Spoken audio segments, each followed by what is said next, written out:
The moment I stepped into the ballroom, every conversation snapped to silence. My sister stood under the chandelier, microphone lifted, wearing that sharp little smile she saves for nights she plans to win. She'd spent weeks hiring private investigators desperate to prove I'd been lying about my company. And tonight at our grandmother's birthday, she was ready to humiliate me in front of everyone. I saw it in her eyes, the confidence, the certainty, the thrill of finally watching me fall. But what my sister didn't know was simple. The investigation hadn't stopped with me, and the agents were already walking toward her. My name is Riley Hale, and I learned early that in my family presence didn't guarantee visibility.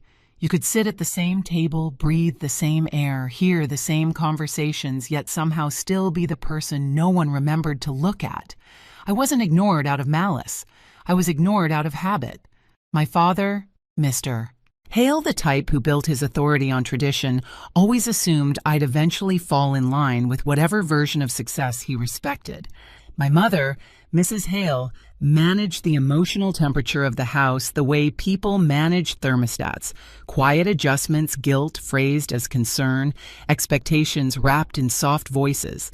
And my sister, the polished center of it all, understood exactly how to maintain her shine. She took their approval as naturally as breathing. I didn't resent them for it. Not then. I simply adapted. While my sister collected praise in front of guests, I sat in corners with a laptop balanced on my knees, building things no one asked for, but things I couldn't stop myself from creating. I wasn't loud about it. I didn't know how to be. My strength came in the form of late nights, clean code, silent progress. By the time I finished college, the path between us was already carved. She hosted charity events. I built security systems. She posed for photos with sponsors. I debugged infrastructure in apartments I could barely afford. My parents called her dependable, responsible, the pride of our family. They called me talented, but with the tone people use for hobbies, children eventually outgrow. I didn't argue. Arguments required an audience, and I had none. Then came the moment 5 years ago that finally defined the roles too clearly to ignore. A dinner with polished cutlery, polite conversation, and the same comparisons that always floated across the table when air grew thin. My father asked about real plans. My mother wondered aloud if I felt lost. My sister leaned back, smiling with the ease of someone who believed she was helping, and said her nonprofit could use an extra pair of hands. Part-time, flexible hours. Something I could handle. The room waited for my gratitude. I felt the expectation like weight across my ribs. Instead, I felt something else. A shift, a line, a door. I pushed my chair back. The sound barely registered against the clink of glasses, but my family looked up as if they'd heard an explosion. "Watch me," I said. Then I walked out, not in anger, but in clarity. That night became the border between who I was and who I refused to be again. The message came on a Tuesday morning, buried between contract updates and system alerts. Tessa, my cousin, the only one in the family who still hesitated before judging, sent just 8 words. She hired investigators. She's planning something for the party. I stared at the screen. The steam from my coffee drifting upward, blurring the text for a moment before clearing again. Investigators, not rumors, not whispers. A coordinated attempt. My sister wasn't subtle. She never needed to be. Approval had always cushioned her decisions like airbags. By noon, Nolan Price, my COO, and the closest thing I had to a brother was standing in my office with the expression he saved for breaches and crises. He dropped a folder on the glass table between us. "She didn't hire just anyone," he said. "High-end thorough. The type who can get into any corner of your life." I opened the folder. Pages. Records, notes about my company, my contracts, my personal finances. Nothing damaging because there was nothing to damage. But the implication was clear. She was preparing a narrative long before I even realized I'd been cast in it. Nolan watched me quietly. "She wants to prove you've been lying," he said, "about everything. Your success, your work, your company. She wants to take the whole thing apart." I closed the folder. The city stretched across the window behind him, lights flickering in the cold air. Denver always looked honest from this height, sharp edges, open grids. My family never did. The part that tightened something low in my chest wasn't the investigation.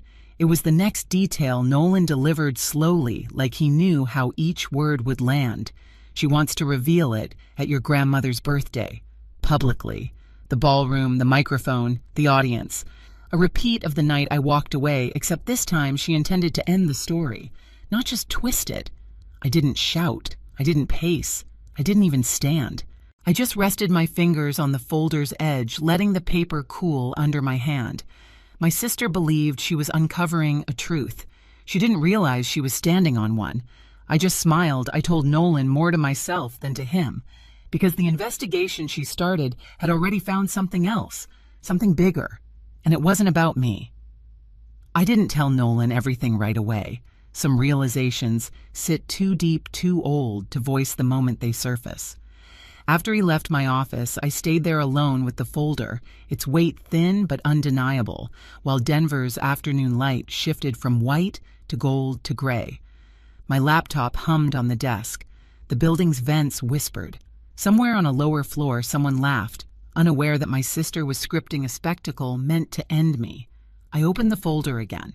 Not because I needed to see the contents, I already understood what they were, but because looking at them slowly, page by page, reminded me of the pattern I'd spent years escaping someone else writing my narrative while I stayed quiet. Except this time, silence wasn't surrender. It was strategy. The records the investigators gathered on me were harmless, clean, expected. But the subtle notes in the margins, the cross-references to financial activity, the unexplained inquiries connected to my sister, that was the part she hadn't accounted for. The investigation she funded had already turned back toward her, and I hadn't lifted a finger. By evening, I was back in my penthouse, city lights scattered across the windows like broken glass frozen mid-air. I dropped my keys in the bowl by the door and set the folder on the kitchen counter. I didn't bother turning on the main lights, just the soft underglow along the shelves. Enough to think. I opened my laptop. Typed. Deleted. Typed again. Not arguments, not defenses. A list, nothing more. Line after line, factual, clean, quiet audit dates. Timeline overlaps. Unexpected withdrawals. Diversions from funds meant for Grandma Miriam's medical expenses. Payments labeled community outreach that led nowhere. Everything factual. Everything verifiable. I wasn't preparing an attack. I was preparing clarity. Around 9, Nolan called. "You eating?" he asked. His voice always carried calm logic even when he was worried. "Later. You're not alone in this." "I know." A pause on the line. "Then let me ask something directly. Are you going to the party?" I closed my eyes, leaning against the counter. The party. The microphone. The spotlight my sister had engineered. The humiliation she rehearsed. 5 years ago, all it took was one dinner to push me out of their orbit. Now it would take only one evening to end their ability to pull me back. "Yes," I said, "I'm going." Nolan exhaled like he'd known the answer long before I admitted it. Before hanging up, he added softly, "Then you should know something. The investigator your sister hired, he already filed mandatory reports with the Attorney General's office. They're moving quickly." The words settled into me with a cold, precise click. She hired the investigation. She funded the digging. She opened the door. And now the consequences were walking through it. I pulled the folder closer and continued typing. My actions weren't loud, just practical. Revisions to internal documents, archived copies of old records, notes for legal counsel if needed, quiet administrative steps that didn't look like revenge, because they weren't. I wasn't creating a downfall. I was refusing to cushion one. The next morning at the headquarters of my startup, sunlight hit the glass conference room at an angle that made the table look like a mirror. I could see my reflection in the blazer I'd worn, dark, simple, controlled. My laptop sat open with the list I'd made the night before. Nolan entered with a stack of work contracts worth tens of millions across 3 states. Real tangible results of a career I built with no help from the family preparing to accuse me of deceit. He paused when he saw the folder on the table. "You ready?" he asked. Yes, but it wasn't readiness in the way he meant. It was readiness in the sense of having nothing left to defend. When the meeting ended and the building quieted, I sat alone and reviewed my notes again. Not to adjust them, just to acknowledge something that felt new. For the first time in my life, I wasn't bracing for attack. I was watching someone else walk toward the ledge they built themselves. In the late afternoon, I walked the length of the glass hallway. The city beyond reflected against the panels like a second skyline. My footsteps were the only sound. People believe revenge is loud. They're wrong. The most devastating kind is procedural, neutral, bare, carried out by systems that don't care about who cried first. At home again that night, I folded my outfit for the party. Charcoal blazer, clean lines, unmistakable presence, clothes that said nothing, but revealed everything. Before sleeping, I typed one last message to Nolan. "I'm walking in, not hiding." He replied instantly, "Good. Some truths only work when you show up." I set my phone face down, letting the room dim into stillness. This wasn't about proving anything to my family. It wasn't even about confronting my sister. It was about stepping back into a room I once fled, standing where they expected me to break, and letting the truth they uncovered fall exactly where it belonged. The Grand Lodge ballroom looked different the night of my grandmother's birthday. Brighter, louder, full of people who hadn't said my name in 5 years, but somehow still believed they knew who I was. The air hummed with the kind of anticipation families feel before a performance. They just didn't know who was performing. I walked through the entrance without hesitation. The marble floor reflected the chandelier light in sharp, clean fragments. Conversations dipped as I passed. A fork clattered somewhere near the center table. My name card waited at the far end of the room, flipped face down again, intentional. My sister stood at the head table, already holding the microphone. She dressed for victory. Her smile confirmed she expected it. When she saw me, her expression tightened for half a second before smoothing into something polished. She tapped the microphone twice, and the noise in the room dissipated into thin air. "Thank you all for being here," she began, glowing under the lights. "Tonight we're celebrating our grandmother, a remarkable woman. But before we do, there's something we need to address." She looked straight at me. My father folded his arms. My mother's chin lifted. Relatives leaned forward, ready for whatever story my sister had assembled from the investigation she commissioned.